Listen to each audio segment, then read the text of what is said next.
Good morning. Good morning, everybody. There's so much to be said for today and about today, and I did that exercise before to realize that, like Kenneth was saying, the future of the world is inside of me because I have a mind and I have thoughts. And my world is based on what I think about it. My world, as I experience the world, is 100% based on what I think about it. It's not based on what they're doing. It's based on what I think they are doing. I'm in charge of the world. My world. My experience. I am 100% accountable for my life experiences. And it's how wonderful to know that life doesn't happen to me. My experiences happen because of what I think about them. I give birth to a new thought. And I give birth to a new thought. And I give birth to a new thought. And I give birth to a new thought. Today's talk is called Life is an Opportunity for Living. Those of you who have been channels of life, and everybody here came from a channel. Anybody here not have a mother? You know, all of us came through a channel. Whether we liked the person or not had nothing to do with it. Whether your children like you or not has nothing to do with it. It has to do with life is an opportunity for living. And life is God. Just as we said a couple of weeks ago that love is God, life is God. I want to read something to you. There's so much to be read. There's so much to be given. The book of Luke, Gospel of Luke, in the chapter 12, says two wonderful things that I like. For where your treasure is, there will your heart be also. So I would ask you today, what is your treasure? Is it your joy or is it your misery? Because that's where your heart will be. If your treasure is in your joy, that's where your heart will be. If your treasure is in your misery, that's where your heart will be. And some people say, well, things happen. Well, yes, they do. And then I pick a thought. I go up inside and I pick whatever thought I choose. How do I know this? Because sometimes I pick several thoughts. This is lovely. Oh, this is horrible. This is lovely. This is horrible. And it's the same event. The exact same circumstances took place, and I go through a myriad of decisions. When my mother made her transition, I went through a lot of different choices that week on how to feel about it all, and how to think about her life, and think about my life a lot. But the same circumstances happened. But I kept thinking different thoughts about the same circumstances. That's why I know the circumstances don't have any meaning. But where was I placing my treasure in any given moment? Because that's where my heart was. And then there's this, Luke 12:48, that says, everyone to whom much is given, of him much will be required. We've all been given life. We've all been given life. So here's the deal. Life is much. And so therefore much is required of each and every one of us. But nowhere does it say it has to be hard. Nowhere does it say that included in much is suffering, is misery. Now, I have got a body and I've got skin, and you pinch me and I might go, ow, because I tend to experience pain when I hurt. But suffering's a whole other story. But this life is an opportunity for living. If you're gonna suffer, at least enjoy it.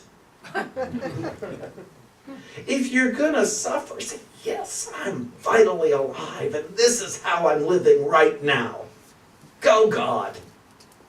I remember once in a class I was teaching years ago, the affirmation, the assignment I gave, and I'm not giving this today because it was a hard week after that, but the assignment I gave that day was, okay, God, hit me with your best shot. And let's see how I pray.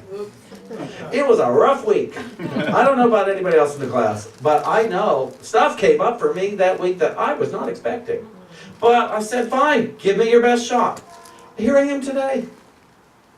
I survived.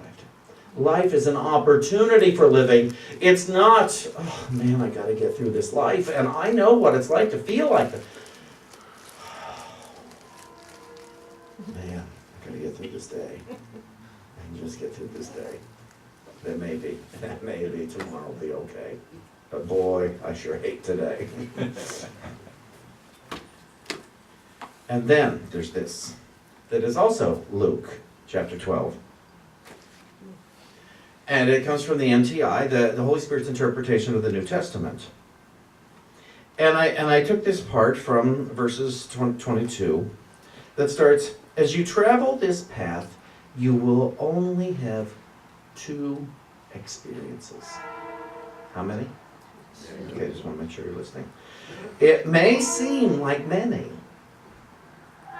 but in truth it is only how many? 2. Great, you're still with me.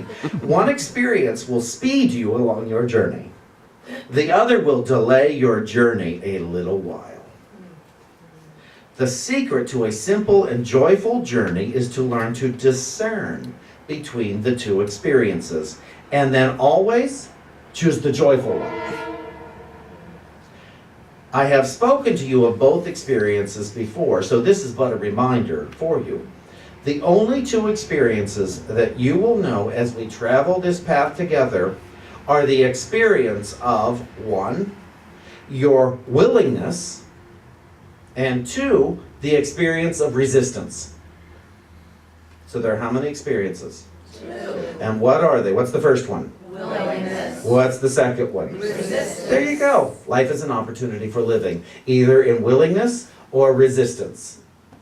Congratulations. That's us. All of us. I'm not exempt from this. Believe me. Willingness or resistance. And then it says, do not worry about your progress on this path. Do not judge your own thoughts or actions, for worry and judgment do not bring joy. And so they cannot be willingness. Discern carefully, my friend. Recognize the thought within your mind. And at every opportunity, choose the strength of your willingness. Seek only for the kingdom, and all things will be given you. Where your heart is, your treasure is also. It will be helpful if you remember this. So put this in your mental notebook. God's will is that you be perfectly happy in every moment of eternity. Do you hear it didn't say in some moments of eternity? It said every moment. That's God's will, is that you be happy. This is why I love this stuff, this New Thoughts message. It's because it's absolute. And yet, there's no good or bad in the ego going on. You can think the awful thoughts for as long as you want. You can think the hard thoughts. You can choose the path of resistance for as long as you want, and God's will not change. The love that is will not change. I have to look at what you shared earlier.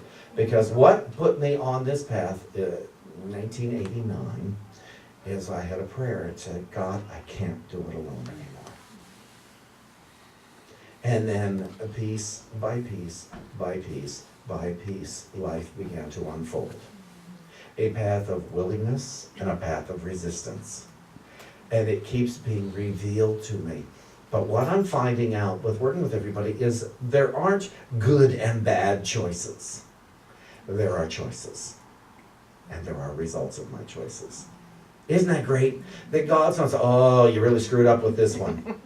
No, I love you. Go ahead. Life's an opportunity for living. Go live in the mud for a while if you want. You can't lose. You cannot.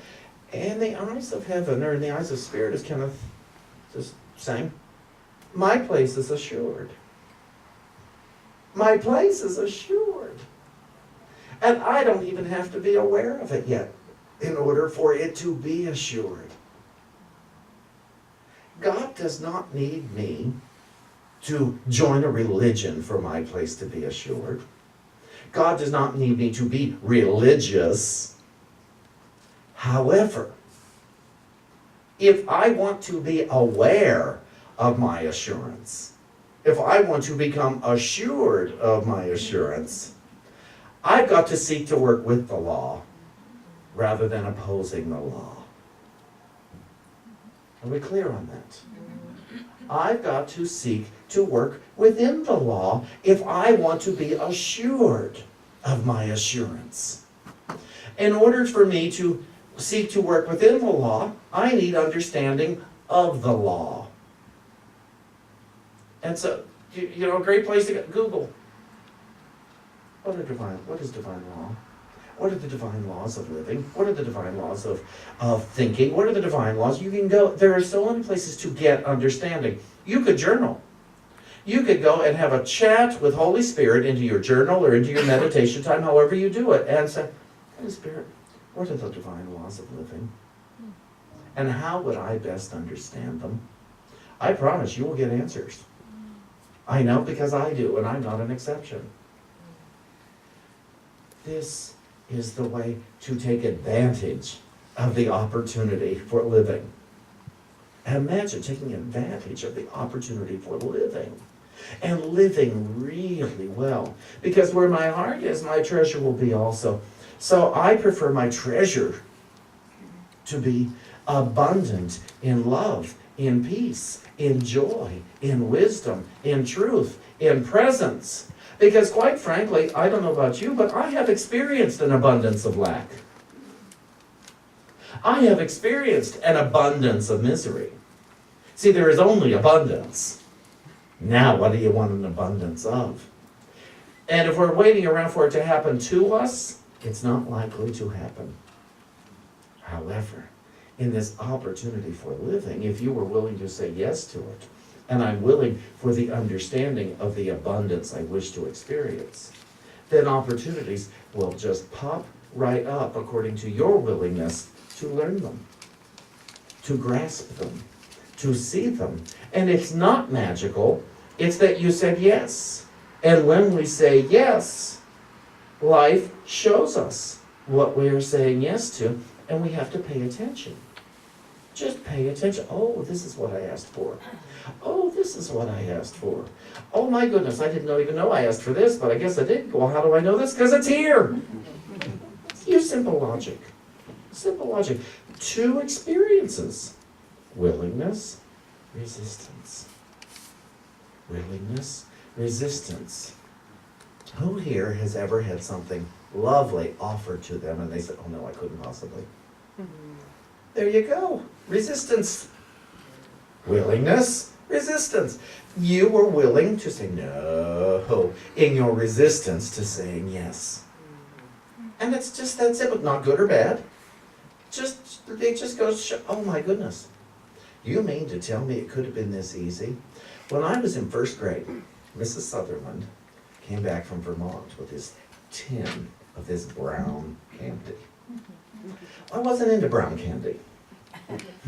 It was maple syrup, sugar. And so I didn't take one the first day. And the second day, she offered it again. I thought, I'm going to try it. And ever since, I have regretted not taking a piece that first day. I missed out on having that amazing candy twice. I know it's crazy to regret it, but it's like, what? That was the best maple sugar candy I've ever, and I've tried lots of it since then. I've never had it as good as that time. Never has. It's always been a little manufactured or something. It's never been as good as what came out of that tin. That day, like that. Oh, I passed it up yesterday. I passed it up. And to pass up our good on a daily basis because it's uncomfortable, because we don't understand it. Because, as I was saying last week, that when I first took a Unity class for credit towards becoming a licensed Unity teacher, it cost $15. And I had only been to a Unity church a few times, but I was going to take this class, How to Let God Help You. And to get the 10 credits, it was $15. Now, I didn't know what I was going to do with 10 credits in Unity. I didn't know what it meant. I just wanted to take a Tuesday class. But I thought, I've certainly wasted $15 plenty of times in my life. Here, let's see what happens. And look, we're all together today. I I could have passed up that opportunity because I didn't know what it would mean. I didn't know how many credits you needed to become a licensed Unity teacher. I didn't know what it meant to become. And for months, I didn't even look and see how many credits I needed to graduate, because then I would have focused on that rather than the spiritual practice of what I was studying. This is the book we're studying right now, week after week after week. And this week's chapter is on opportunity. Opportunity. Opportunity is a material manifestation of a spiritual ideal. Through a physical body, the soul has an opportunity to express the attainments developed in other spheres of consciousness. Life in the earth becomes an opportunity for paralleling, correlating, cooperating, bringing into existence the effects of using all experience presented for the development of the soul. So, what that really means is to become a channel of blessing. That's what it really means. That's what all opportunity comes down to is, how am I going to be a channel of blessing? Cooperation. This chapter goes through the first 12 chapters. And the first one is cooperation, is making ourselves a channel of blessings to others. How do you see yourself as a channel of blessing? And if you don't yet, or today, see yourself as a channel of blessing, then ask Spirit, go to God and say, not how could I be, but how am I currently? And then, how could I be? How could I be? In the 12 steps, in the 12-step fellowships, the person with 1 day of sobriety is a channel of blessing to all those who have more time. And when a newcomer reaches out to somebody who's already been doing it for a while, they're not being an imposition to the old-timer. They're a channel of blessing so that the old-timer remembers why they're there in the first place. I didn't know that until people started reaching out to me. And I took every single call. And that's when I saw, I have a choice. Now with caller ID, I have a choice to answer the phone or not. Am I going to receive this channel of blessing today? Not because if I say no, not only have I refused to be a channel of blessing, I have refused to receive the channel of blessing. That often happens when, I don't want to talk to that person. Whoever it is, doesn't have to be in the 12 steps. It's like, I am shutting down the channel for the possibility of being a channel of blessing and receiving a channel of blessing, even if it's to take the call to terminate a relationship. There's the blessing. Okay, now you're on your own. I'm on my own over here. Thank you. Goodbye. But otherwise, I don't want to face this. I don't want to face this. I don't want to face this. I don't know what I'm going to say here. Well, go to God. Go to God. Say, God, what do I say here? But one time I had to make a call to terminate a mentoring relationship. Someone was mentoring me, and I asked God to please don't let me be a something whole. And and it went very well, the conversation. So I had just the right thoughts and how to phrase everything so that no insults and no defenses were made. And so there are ways to pray. You got to pray from where you believe currently. To know self, to be one with God, is the supreme opportunity of man. To know self. And it's much simpler than we think. It's not complicated. But you have to do it to find that out. You have to put down any thoughts of complications and sit there and say, okay, I am one with God. What does that mean, God? You go within and you find out for yourself. Because while I may be the authority of how Shawn does it, I am not the authority of how you do it. But I do know that if I could do it, you can do it. That's what Jesus' gift to us was. He knew that if he could do it, we could do it. And I mean we, everybody. It's all so very possible. Physical, mental, and spiritual demonstrations take place when no way seems open. Using what we have in hand, doing with all our might what our hands find to do, let us seize each opportunity.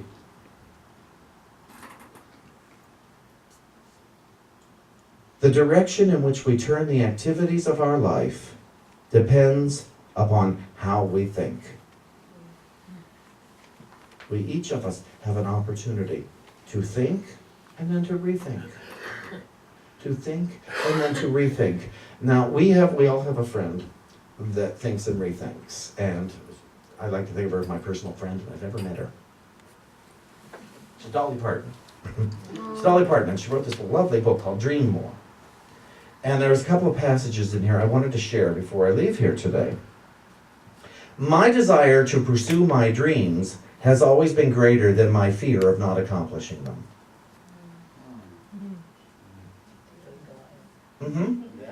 Do we hear that? My desire to pursue my dreams has always been greater than my fear of not accomplishing them. And then she writes, attitude, it's all an attitude. Just because you fail, don't mean you have to lose. But if you want to win, then here's the simple truth. You have to change your attitude. How simple is that? And that's the same as Edgar Cayce wrote, when it comes down to it. And then there's some of this here, the wit and wisdom of the Dalai Lama.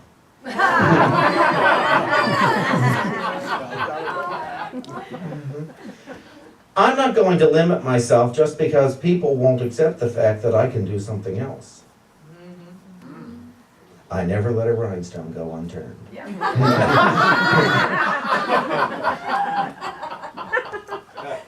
I'll take a sandwich and a shake over a joint and a jug anytime. I have no taste and no style and nobody cares. I love it. If it hadn't been for music, I'd have been a beautician. Even if I wasn't in show business, I would have wanted to be glamorous. And that's about the only way a girl in a small southern town is going to get it. Or maybe I'd have been a missionary. I've thought about that too, but where would I get my hair done? I can tell you where to put it if I don't like where you've got it.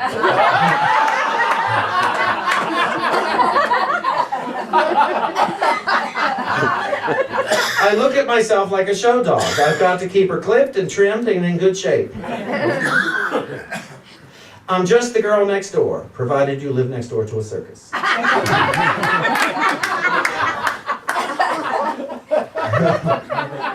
I like to buy clothes that are 2 sizes too small and then take them in a little. Home is where I hang my hair. I owe a lot of folks a lot of thanks, but I give the praise and honor to God for whatever talent and good luck that I've had. God gets the credit, I get the cash. God does not need us to be poor. I had to get rich so I could afford to sing like I was poor again.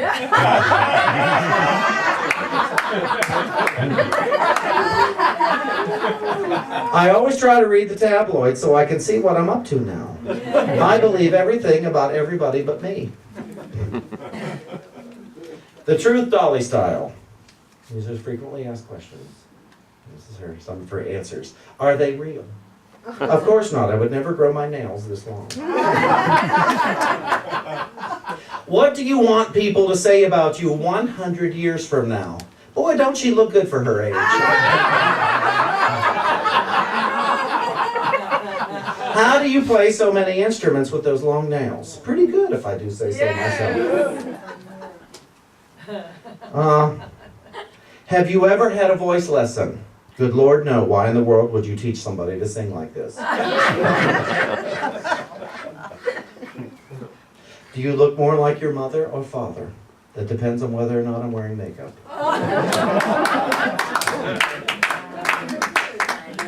Gang, here's the deal for Mother's Day. Life is an opportunity for living.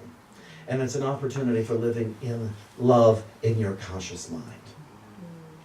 Do not go from here today doubting that God is love and you are made in the image and likeness of love. Do not doubt. What you may go from here at this point is not yet understanding what love is. But just know that love is eternal, it is infinite, and you cannot stop it no matter how hard you may try. So as I like to say at the end of my radio show every week, you are good. Get used to it.